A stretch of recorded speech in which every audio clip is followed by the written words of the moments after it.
Good morning, मी doctor Madhuri वंपटे, निर्मल hospital, Miraj. आज आपण पाहणार आहोत इंट्रोसेप्टिव्ह सिस्टीम आपल्या बॉडीमध्ये कशा प्रकारे वर्कआउट करते। इंट्रोसेप्टिव्ह सिस्टीम मध्ये व्हेगस नर्व खूप इम्पॉर्टंट रोल प्ले करते।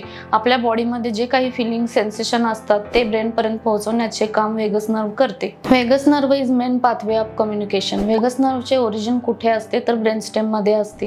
व्हेगस नर्वचे डायरेक्ट रिलेशन प्रिमिटिव्ह रिफ्लेक्सशी असते। ते ब्रेन स्टेम जर वीक असेल तर काय होईल तर व्हेगस नर्वशी रिलेटेड इश्यूज येतील, त्यामुळे व्हेगल टोन वीक होतो, त्यामध्ये प्रॉब्लेम येईल, प्रॉपर कम्युनिकेशन होणार नाही। ऑटिझम मध्ये राईट ब्रेन वीक असेल तर सगळे इश्यूज क्रिएट होतात, त्यामुळे इन्सुला मध्ये प्रॉपर कम्युनिकेशन प्रोसेस होणार असते ते होत नाही, त्यामुळे काय होते तर इंट्रोसेप्टिव्ह सिस्टीम अफेक्ट होते। ब्रेन स्टेम इश्यूज असतील तर सगळ्यात आधी प्रिमिटिव्ह रिफ्लेक्स वरती काम केले पाहिजे, त्यामुळे काय होईल तर ब्रेन स्टेम स्ट्रॉंग होईल। यामुळे काय होईल तर व्हेगस नर्व स्ट्रॉंग होईल, व्हेगल टोन इम्प्रूव्ह होईल, ब्रेन बॉडी कम्युनिकेशन इम्प्रूव्ह होईल।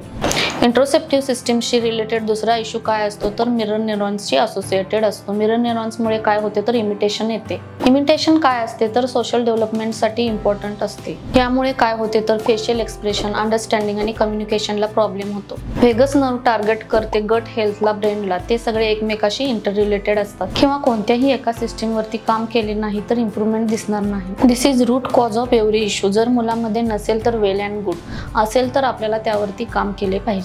दोन्ही हेमिस्फिअर व्यवस्थित असतील, ब्रेन बॅलन्सिंग राहील, इक्वली ग्रो करतील, त्यामुळे काय होईल तर मेंटल ग्रोथ व्यवस्थित होईल।